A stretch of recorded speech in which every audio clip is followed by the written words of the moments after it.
Bienvenidos una vez más a la Keilah Emet Nefesh a través de este medio de esta herramienta tan hermosa y práctica que nos ha dado nuestro amado Padre Yahweh para llegar a sus hogares, con una enseñanza proveniente de la verdad, de la única verdad que es las Escrituras, pero tal cual fueron entregadas por el Ruach HaKodesh. Con nosotros Marcelo Pazmiño, que nos va a acompañar como todas estas tardes de Shabbat, que estamos gozosos aquí en la Keilah, reunidos celebrando esta sombra profética de lo que será el milenio. Adelante, Marcelo.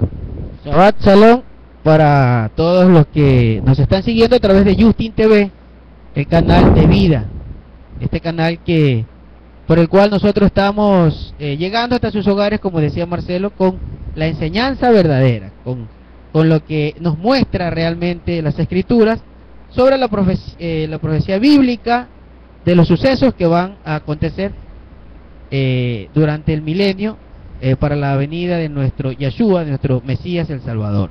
Sí, preparándonos, estudiando para poder tener ese conocimiento que no nos robe la esperanza, Marcelo.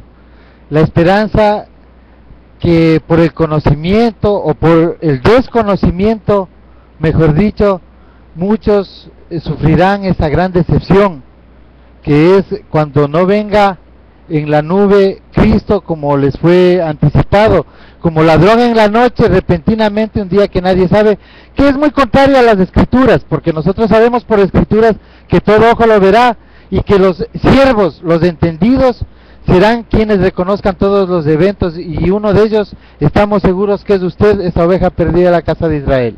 Por eso hoy hemos traído un tema que tiene que ver con los mitos.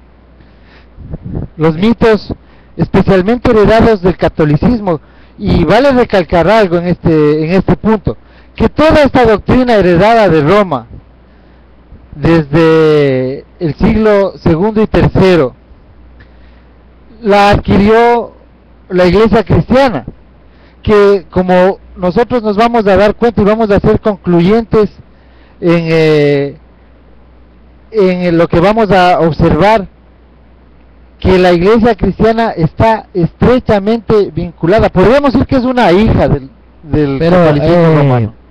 Yo digo, hay mitos, ¿verdad? Porque son mitos, pero también esos mitos, en vez de mitos hay verdades. O sea, hay una serie de mitos, pero nosotros hoy vamos a analizar qué es la verdad realmente que encierra ese misterio en esos mitos.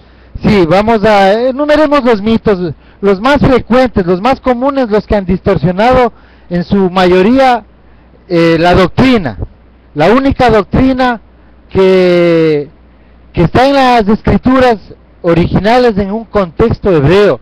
Estos mitos es por salirse del contexto y por ignorar. Estos mitos provienen exclusivamente de Babilonia. Mezclan lo puro con lo profano, y eso se llama sincretismo, y es algo que hizo el Imperio Romano para congraciarse con todos sus pueblos donde iban expandiéndose. Ese es el helenismo, griego y romano, que hace que al no tener las Escrituras, que por cierto estas Escrituras fueron traducidas por personajes católicos, los que iniciaron la gran ramera, la primera iglesia pagana, que es la Iglesia Católica, hicieron estas traducciones, y aquí estas traducciones están envueltas en el helenismo, que contradice toda la realidad, toda la verdad de Yeshua, por ejemplo, que es lo más importante. Le hicieron perder el trasfondo hebreo de los eventos que se dieron en torno a nuestro Mesías, y el catolicismo es el punto de partida de la distorsión, inclusive de los escritos originales. No olvidemos que esto también es un misterio, el misterio de la iniquidad también está dentro de todo esto, y es algo también que nuestro amado Padre Yahweh lo tenía previsto. Bueno, pero ahí sí quiero acotar algo respecto del misterio de la iniquidad. En el verso realmente, viendo en el texto original, Shaul dice que eso era algo que era un misterio, ¿verdad? Pero que fue revelado. ¿Por qué? Porque nosotros ya sabemos pues de qué se trata ese misterio, el misterio de la iniquidad. Porque ciertamente las mismas escrituras dicen de qué se trata. Sí, pero para el momento de Pablo, de Shaul, era un misterio, porque él no había visto las barbaridades que vino cometiendo el catolicismo. Lo que vemos hoy, pero sí seguramente él tenía la revelación. Nosotros concluimos en qué es el misterio de la iniquidad, porque ya también sabemos qué es lo que pensaba Shaul cuando escribía iniquidad. Iniquidad, no olvidemos, y los hermanos deben estar claros, iniquidad significa estar sin mandamiento, anomos, sin Torah. Ese es un inicuo, un perverso, y Pablo lo graficó de esa manera. Él nos dijo como sutilmente nos muestran en la Biblia Reina Valera, que es producto ya después de muchos siglos de venir manipulando todas estas tergiversaciones y mitos, que por tratarse de mitos que van acarreándose 17, 18 siglos, se convirtieron en verdad. Y los profetas que hoy tenemos en la cristiandad, cada uno más sabio que el otro, con estos mitos, dice que son profetas. Nosotros, no nos tome a mal lo que vamos a decir en este momento, porque si usted no estudia, si usted no sigue al pie de las escrituras y va a las herramientas, de pronto todo lo que le vamos a decir le va a sonar extraño, porque hay cosas que están en esta Biblia, en esta traducción, pero en el original no están, y lo vamos a demostrar, y con eso que se derrumbe también el pseudo profeta que le tiene engañado a usted, sentado en una banca que no le conduce más que a Gehenna, al Hades, al sepulcro, al lugar donde los muertos están. Tofet también dice en un versículo. Mira, ya el tema de los falsos profetas, por ejemplo, ya nosotros estamos acostumbrados porque aquí en las escrituras lo dice. Mira que en Éxodo, en Números 22 aparece el famoso Balaam, ¿verdad? Que era visto como profeta, pero sabemos que era simplemente un adivino, al igual que hoy hay quienes dicen que son profetas, pero realmente lo que hacen es adivinar, tienen un espíritu de adivinación y tienen confundido a todos los creyentes pensando que son realmente profetas, pero son adivinos. Y eso es bíblico porque recordemos que en épocas de Acab y Josías, que era el rey que acompañaba a Acab, cuando Acab salió a la guerra contra Ramoth de Galad, está en el libro de Reyes, y dice que llamaron, Josías pidió a Acab que llame un profeta, que sea, dice, un profeta de Yahweh, ¿verdad? ¿Recuerdas? Y vino el profeta Ananías. Pero entonces el profeta Ananías vio en la visión que Yahweh envió un espíritu de engaño para que engañen a Acab, diciendo que Acab iba a vencer en esa guerra. Pero Ananías sí profetizó verdaderamente y dijo que iban a estar como un rebaño sin pastor, porque iba a caer Acab en ese momento. Entonces vemos que había profetas falsos. También vemos en la época de Elías, cuando habían los profetas de Baal y los profetas de Acera. Baal, la traducción, claro, es Baal el Señor. Significa Señor. Eran los profetas que había heredado la maldad. Eso es muy familiar para nosotros hoy día. Claro, porque ningún profeta de los pseudo profetas cristianos y católicos, que no los conozco mucho católicos, pero cristianos, ellos dicen el Señor, nunca a estos pseudo profetas les va a escuchar decir Yahweh.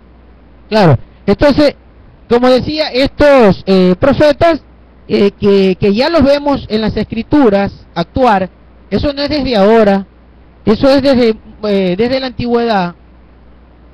Jeroboam puso pues a estos personajes. Jeroboam, por ejemplo, cambió el nombre del Eterno, ya no era Yahweh, sino que era Baal. Baal significa en hebreo Señor, al igual que hoy, que dicen que profetizan por el Señor, pero ellos tienen un Señor. Piensan que Baal, en la cristiandad, al menos los profetas, los pseudo profetas que nos instruían a nosotros, pensaban que Baal era una estatua a algún dios. Un dios extranjero. No es un dios extranjero, no, esa palabra es usada para esposo. Claro, es un señor de su esposa, significa, de su casa. Y como se supone que Yahweh era el esposo del pueblo, entonces Jeroboam le dijo, este es tu Dios que te sacó de Egipto, y comenzaron a adorar a esos Baales. Baales que significan Señor. Eso es lo que adoran hoy. Entonces, esos son mitos. Y yo, como tú decías en este momento, hablabas del inicuo, para aclarar el tema que tú acabas de decir, que inicuo es aquel que no practica Torah, que no cumple con los mandamientos. Aquí tenemos en Ezequiel un verso que refuerza lo que acaba de decir Marcelo respecto de la iniquidad, de que es un inicuo o de que es un impío, que es lo mismo, un impío. Mire que dice en Ezequiel, en el capítulo 18, en el versículo número 4, dice: he aquí todas las almas son mías, dice Yahweh. Todo el alma del Padre, así también el Hijo, es mía. El alma que pecare morirá. El alma que pecare morirá. ¿A qué se refiere?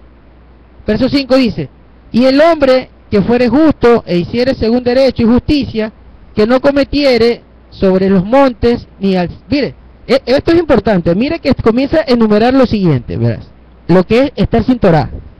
Dice en el verso 5 de Ezequiel 18: y el hombre que fuere justo e hiciere según el derecho y la justicia, o sea, verso 6, que no comiere sobre los montes, ni alzare sus ojos a los ídolos, ni violare a mujer de su prójimo, ni se llegare a una mujer menstruosa, ni oprimiere a ninguno. Comienza a enumerar todo Torah. Comienza a enumerar toda la Torah. Dice que no robare, que no descubriere a un ser desnudo, dice que no prestare interés, dice el que dejare de caminar según mis ordenanzas y mis decretos, que ese hombre, el que no haga nada de eso, o sea, que sí cumpla Torah, que ese hombre vivirá porque es justo.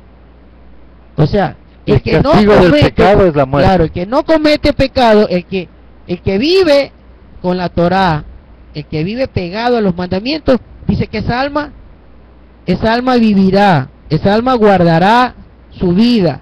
Sí, pero ¿verdad? Las malas traducciones y las traducciones también muy sigilosamente adulteradas han creado unos mitos que son para someter. Y vamos a enumerar los mitos más relevantes, más característicos, los que más daño han hecho a la doctrina y más confundido le tienen a usted. Le va a parecer en cierto momento cosa extraña, porque usted va a tomar esta Biblia y va a verlo de esa manera, pero no tenga esa preocupación de quedarse solamente con lo que está mirando aquí, sino que su preocupación vaya más allá y usted mismo sea el que toma el instrumento para salir de ese engaño, que son las herramientas, los originales, que es muy fácil manejarlos el diccionario Strong, es sí. Fabuloso el diccionario Strong para hacer un... Ya, vamos con los mitos que son más o menos el principal, que existe un alma inmortal que sale del cuerpo y va al cielo y el infierno. Otro es de la existencia del infierno.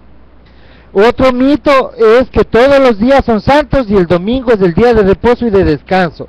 Otro mito es que Satán, o el diablo, o Satanás como lo conoce usted, es el director del canto del cielo y tenía las 4 voces, porque es gracioso, pero es cierto.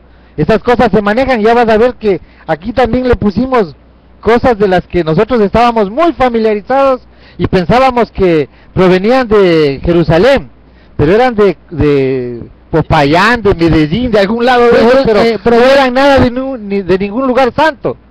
Lo que nosotros notamos, por ejemplo, es que la Iglesia Católica nació de una mentira, comenzó a difundir su mentira en la época de Martín Lutero.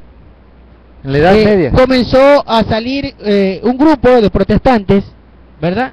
Recuerda que con Calvino también aparecieron ya digamos personas con una religión diferente a la religión católica, pero que era realmente venían heredando, porque era lo mismo, era la misma doctrina, lo único que cambiaban, por ejemplo, era no comer sangre y no adorar a los ídolos en imágenes físicas, pero sí adoran ídolos que son sus propios dirigentes. Ellos mismos y las cosas, la adoración, perdón, a lo material, que es muy importante. Son ídolos, sí. Adoran ídolos, o sea, la cristiandad viene haciendo adoración de ídolos, adoración de lo material, pero es heredado de Roma, vienen heredando de Roma.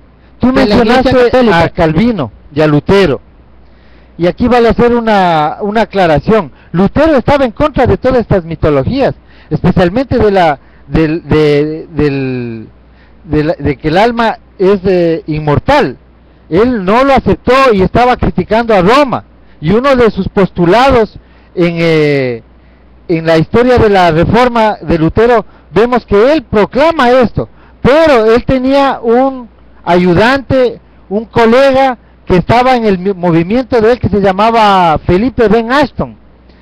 Él es el que, por congraciarse con Roma, introdujo esta doctrina, pero no era una doctrina bíblica, sino que por suavizar las cosas y ablandar todos esos refriegues que habían en ese momento, y también la Inquisición estaba detrás de ellos. Los estaban persiguiendo a Martín Lutero. Ya, otra de las mitologías es la teología del reemplazo, que ya le hemos explicado, donde la iglesia cristiana reemplaza al pueblo israelita, que es el dueño de la promesa, donde por misericordia nosotros somos tomados en cuenta como el olivo silvestre e injertados a ellos, que son el olivo natural. Otro es que Cristo es el fundador del cristianismo y Pablo le ayudó. Absurdo. Otro es atar y desatar, que atan al diablo y desatan bendiciones. Yo agregaría ahí en un mito, es la ley de Cristo. Eso es un mito, porque claro, eso no existe esta ley de Cristo. Hablan tanto de la ley de Cristo, pero yo quisiera que me enseñen un verso donde diga que Cristo creó una ley. Sí, otro mito es el rapto de la iglesia antes de la gran tribulación. Eso sí es un mito que causa mucha maldad, es muy malicioso. Con esta doctrina le roban la esperanza, y yo veo un antisemitismo detrás de esta doctrina del rapto pretribulación, y que es la iglesia que se va y acá quedan los judíos, como dicen ellos, y son acribillados en la gran tribulación. Eso es absolutamente falso, es una mala comprensión, mala interpretación y maliciosamente mal información a los creyentes. Ya, el otro es la cena del Señor, la instauró Cristo, y no es lo mismo que la Pascua que festejan los judíos. Ese es un título que le inventó la edición 1960 de la Reina Valera, y por ese título es lo que ahora hacen que la sangre de Yeshua sea agua con anilina, y su cuerpo es una galleta desmenuzada que no cuesta ni un centavo. Oiga, yo vi, bueno, lo vivimos en la iglesia donde nosotros estábamos, cosa tan irreverente, mire, hasta le podría decir mezquina. Recuerdo que tomaban una galleta y la partían en tres. Una galleta creo que cuesta 2 centavos o 1 centavo, la partían en 3 para que alcance. No, tan horrible que se veía. El problema de esto es que los diezmos que cobran, le cobran a usted un diezmo del 10% de lo que gana, y le dan un tercio de una galletita toda partida con los dedos sucios, y no sé, irreverente, absolutamente. Una copita de agua. Yo casi creo que eso cae en la blasfemia, con Marcelo. Pintura roja, diciendo que esa es la cena del Señor. Oiga, pero eso es parte de la ignorancia, pues. Son totalmente ignorantes, ni siquiera pueden tomar un texto y ponerse a leerlo adecuadamente, porque lo que celebró Yeshua es la Pascua, que llaman en este idioma, pero que se llama Peshat. Él cumplió el ceder, los pasos. Pero tendrían que saber qué fue lo que realmente se hizo. ¿Cómo fue realmente una cena verdadera de Peshat? Y una de las causas de la salida nuestra fue por decirles que se debía celebrar las fiestas. Y nosotros no teníamos más que ese anhelo de agradarle a nuestro Señor, a nuestro amado Padre Yahweh, y mirábamos las escrituras y decíamos, es que ahí está que hay que celebrar las fiestas, dice mandamiento perpetuo. Y se paró una persona que dice ser profetisa y dijo que las fiestas son para los judíos y en el tiempo antiguo. O sea, algo tan ridículo. Hoy día vamos a ridiculizar a todos estos manipuladores de la verdad cuando les digamos que no existe el alma que va al cielo y la otra que va al infierno, por ejemplo. ¿Por qué no existe eso? Porque es una mala interpretación de las escrituras. Estábamos claros, y dice que el castigo del pecado es la muerte, entonces el alma no tiene vida eterna. Aquí hay un verso para corroborar lo que tú dices. Estamos en Ezequiel, capítulo 18, verso 20. Mira lo que dice Ezequiel, capítulo 18, verso 20. El alma que pecare, esa morirá. Sí, y lo que nos infunden es ese temor para que el creyente venga y sea adepto a sus ideas equivocadas. ¿Qué es lo que pasa con el alma? Vemos lo que sucedió con Daniel. El último verso del libro de Daniel dice que él dormirá y que hasta que se levante en este tiempo, cuando venga Yahshua en la séptima trompeta a recoger su heredad. También le dice a Moisés que va a dormir, a Abraham que va a dormir en buena vejez, y habla de que las almas están esperando por juicio, todos los que mueren primeramente, por juicio, pero el alma que se levanta para la segunda resurrección, que es para castigo, porque su nombre no está inscrito en el libro de la vida, y están inscritos más sus malas obras en los libros, y serán abiertos esos libros, como lo refiere en Apocalipsis. Esa alma, el castigo de esa alma es la muerte. Pero yo me imagino de que esta teología del infierno era para llevar más creyentes a una iglesia con la coerción, con la amenaza de que el que no es para ellos, eso nos va a quemar en el infierno todo el tiempo, y es por el desconocimiento del hebraísmo. En primer lugar, Yahweh no es cruel en este sentido. En segundo lugar, el peor castigo que van a tener las almas que no sigan Torah es levantarse y ver que era cierto lo que tenían que guardar, los mandamientos, y reconocer a Yahshua HaMashiach. Es que esa mentira, ese mito del infierno lo inventó la Iglesia Católica, pues. Inventó el infierno, acuérdate que cobraban por vender un puesto en la eternidad, claro. Pues.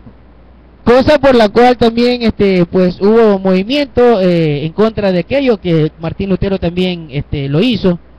Entonces ellos comenzaron a vender un espacio en el reino de los cielos, cosa que hace la cristiandad también hoy. No, pues si se inventaron el purgatorio. Pero la iglesia cristiana hace lo mismo que la católica. Hoy no le venden abiertamente como en la época de la Inquisición, pero se le están vendiendo cuando le dicen que tiene que pagar un diezmo, y que yendo siempre a la iglesia tienen asegurado el reino de los cielos. Le están vendiendo igual ese espacio.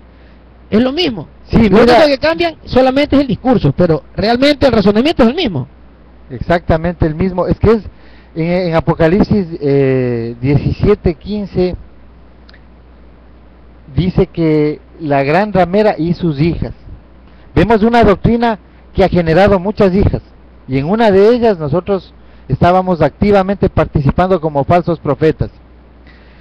También vemos que en el lugar donde estábamos, por decir algo, en un principio nos dijeron que las almas descansan, duermen hasta la resurrección. Bueno, hasta ahí había algo de verdad, pero leyeron Lázaro y el hombre rico y dijeron que el infierno sí existe, y todas las doctrinas proféticas que ellos manifiestan es diciendo de que si usted no les obedece se va al infierno, y el infierno no existe como tal. Les vamos a explicar a la luz de las escrituras que el infierno es una teología que solo le hace a usted caer en cuenta de que lo que estaban predicando durante muchos siglos es errado. Eso no quiere decir que vamos a disfrutar, porque el peor castigo, usted, el que no esté en Torah, yo, si es que no estoy en Torah, todos los que no estén en Torah se van a levantar a la segunda resurrección para mirar que era cierto todo lo que se les anticipó,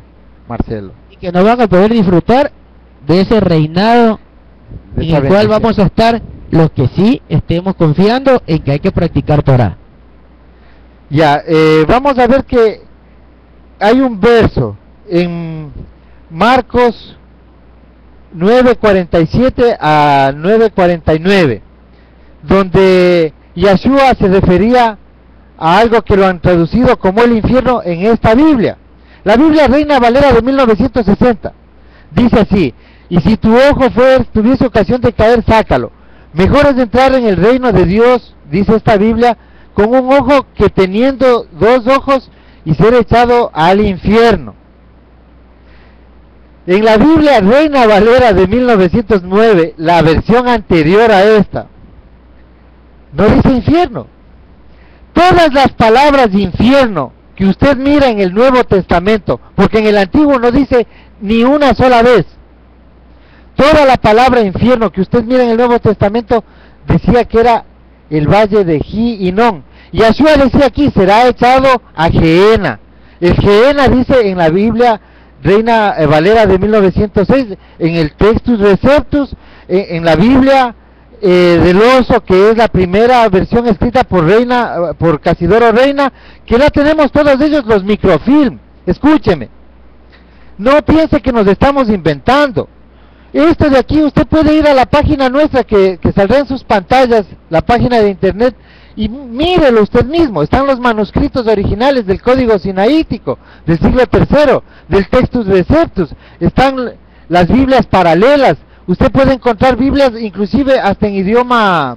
Parece un supermercado de traducciones, sí, de traducciones bíblicas. Es un trabajo muy grande que hemos hecho con la ayuda de nuestro amado Padre Yahweh, para que las escamas de sus ojos caigan. ¿Por qué? Porque usted, si es que abre esa página, va a darse cuenta de que no le estamos diciendo cosas de nuestro criterio, y nosotros no heredamos este conocimiento de nadie. Es Yahweh el que nos indujo a nosotros a leer.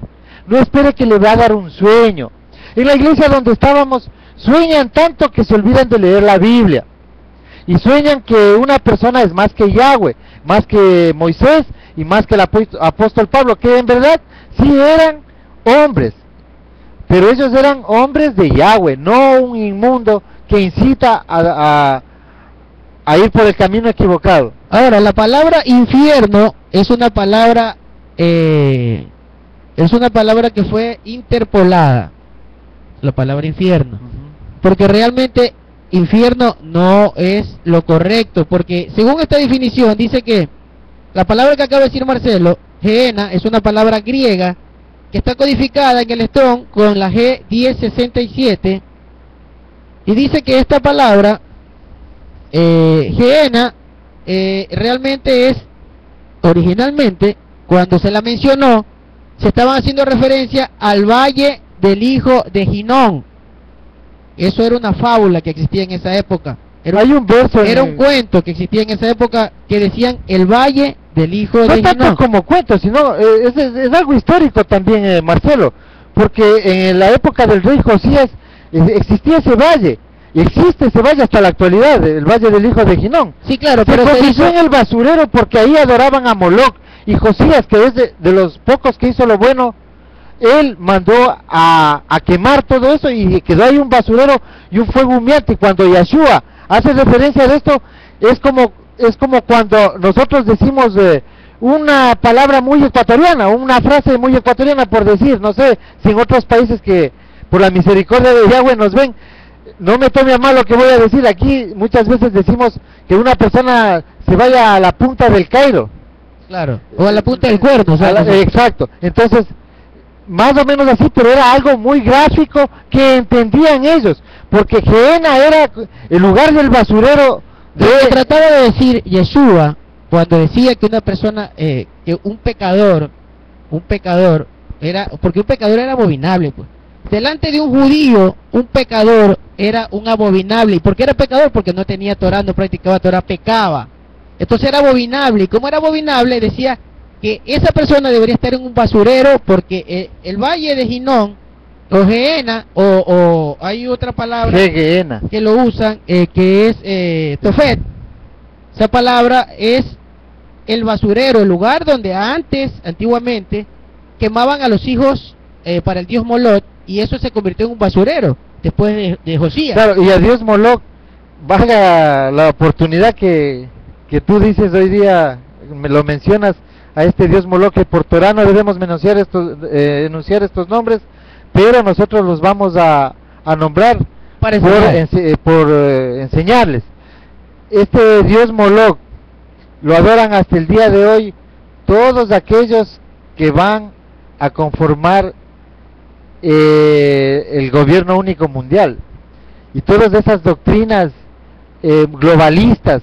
Yo recuerdo que uno de los profetas de la iglesia escribía libros a favor del TLC y decían que ya estaban viviendo el reino y que son los que van a llevar la luz al mundo, y escribe doctrinas como el TLC. El TLC es uno de tantos procesos como la Unión Europea, como todos el gobierno estas único pruebas mundial que están saliendo a la luz del gobierno único mundial. Bueno, estamos claros de que Gehenna, cuando menciona el infierno en todos los versos que están escritos de infierno en la Biblia Reina Valera y en otras Biblias de traducción al español, dice Gehenna.